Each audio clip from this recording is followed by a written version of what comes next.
Hi, my name is Darren Elliott. Today I'm talking about the importance of nurturing meaningful connection with others to enjoy your life to the fullest. You may have achieved high success in your life, but you don't feel fully satisfied with your love and connection. Or you may be experiencing relationship difficulties and you don't know why it's happening to you. It doesn't make any sense. If you are someone who feels more safe alone than with others, and I'm not talking about introversion of recharging alone versus extroversion of recharging with others.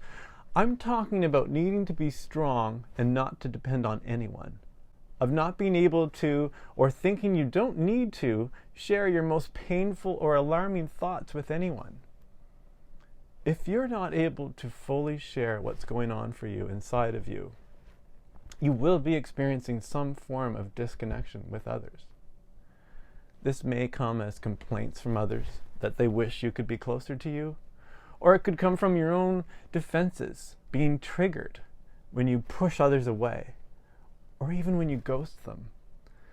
This may feel satisfying or relieving in the moment, but it impairs your long-term, honest, trusting, connected relationships.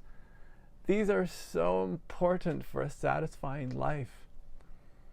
Studies show that at the end of life, people's biggest regrets or their gratitudes are around their relationships and not around their work or their financial achievement or their success. People like us who may have had abusive or contemptuous others in our lives, we can get triggered into a place of thinking that others are contemptuous or are against us even when they're not. When we are in this place, we may feel they deserve our contempt, and we may want to make others feel our pain because we think that our pain has been coming from them in the present moment. What is really happening is that when you come into a similar energy to the major relational trauma energy of your past, that big energy can take over, and it can feel like it's happening now because of what just happened. This is the trauma stuck in your body. Your body is where we feel all of our emotions, and when difficult emotions are not supported, seen, or understood by others, they can get stuck. This can happen in context of an abusive relationship or in situations. Being looked down upon by others, for example, is experienced as emotional abuse because it has a negative impact on your mental health. We get triggered into our big, unprocessed emotions from the past, which triggers defenses to defend ourselves from what we experience as abuse, and this pushes others away. The sad thing is, the abuse that we are protecting against may not be happening now. The other person may actually have good intentions towards us, and we are not able to feel that over the old programs. And our triggered defenses become the abusive trauma. This is how we pass our trauma onto others until we have relational healing.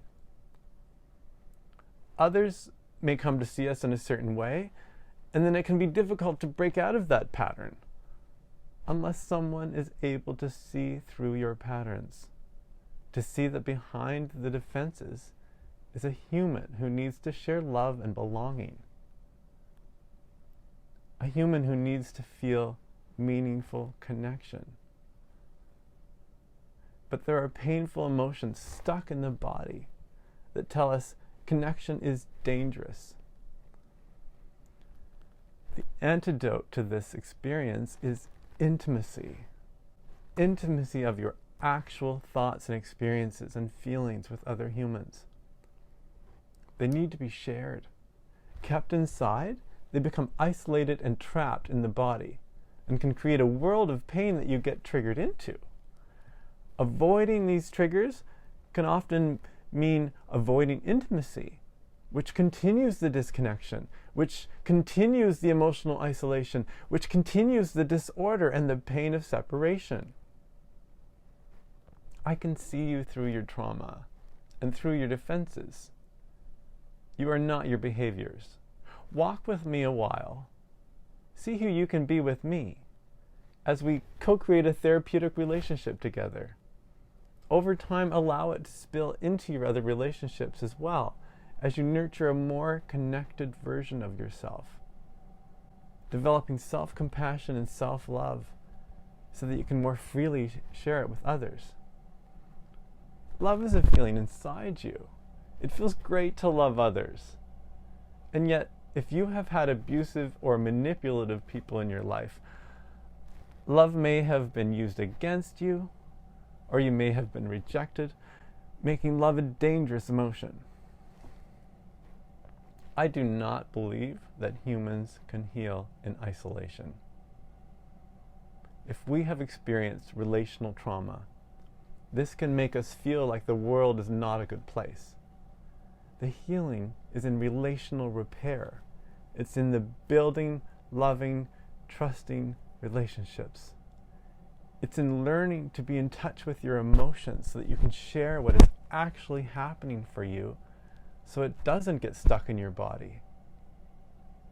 As a fellow pack animal, we all need to get off the desert island and have someone in our inner circle to feel fully well.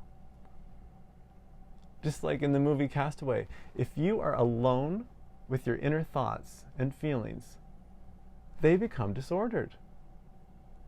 If you have had a life that needs a lot of defenses, you may feel most safe keeping things to yourself. In reality, we humans feel most safe when we are able to establish connections with safe others. That may not happen for you yet, or it isn't happening for you at this time. If you want to reduce the impact of your past on your present, or if you want to live more fully in the moment, to be more able to trust and connect with others, to be able to have meaningful, caring, loving relationships, and to be able to have new experiences, you might want to consider working together. We will work with triggers and choice points. I will be honest and accepting and empathic to your experience. I understand that you have adapted to your world, and now you want to live in a new world. I practice through a Gestalt lens, meaning that you are the expert of your life, and everything that you need is within you.